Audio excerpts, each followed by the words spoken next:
রমজান মাস এলেই জাকাত এবং ফিতরা এই দুটো বিষয় আসলে ঘুরে। তো আমি জানতে চাচ্ছি যে জাকাত কি রমজান মাসেই দিতে হয়, আর জাকাত আসলে কাদেরকে দিতে হয় এবং এর অর্থের পরিমাণ কিভাবে নির্ধারিত হয়?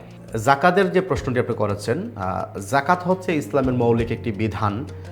রোজা, নামাজ, কালেমা, হজ যেরকমভাবে ফরজ, ঠিক সেই রকমভাবে জাকাত প্রদান হচ্ছে মুসলমানদের জন্য ফরজ।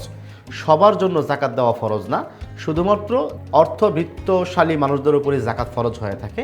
আর নেশাব পরিমাণ বলতে কারো কাছে যদি 7.5 ভরি স্বর্ণ কিংবা 52.5 তোলা বা 52.5 ভরি রূপা পরিমাণ স্বর্ণ 1 বছর পর্যন্ত থাকে, 1 বছর পর্যন্ত যদি এই পরিমাণ সম্পদ কিংবা এই পরিমাণ স্বর্ণ বা রূপা থাকে, তাহলে তার জন্য জাকাত দেওয়া ফরজ হয়ে থাকে।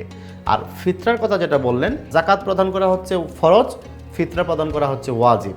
আর ফিতরাটা দিতে হয় শুধুমাত্র ঈদের দিন সকালে যার কাছে নেশাব পরিমাণ সম্পদ থাকে তিনি ফিতরা দেবেন। 1 বছর পর্যন্ত এই সম্পদটা থাকে, তিনি জাকাত দেবেন।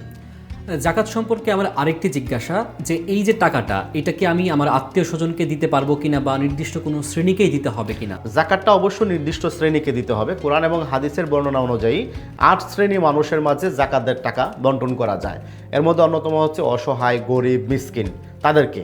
তো আপনার আত্মীয় স্বজনদের মধ্যে যদি এরকম কেউ থাকেন যিনি অসহায়, অসচ্ছল, গরিব, তাহলে তাকে আপনি জাকাত দিতে পারবেন। সেক্ষেত্রে অবশ্য নির্দিষ্ট কিছু মানুষকে জাকাত দেওয়া যায় না।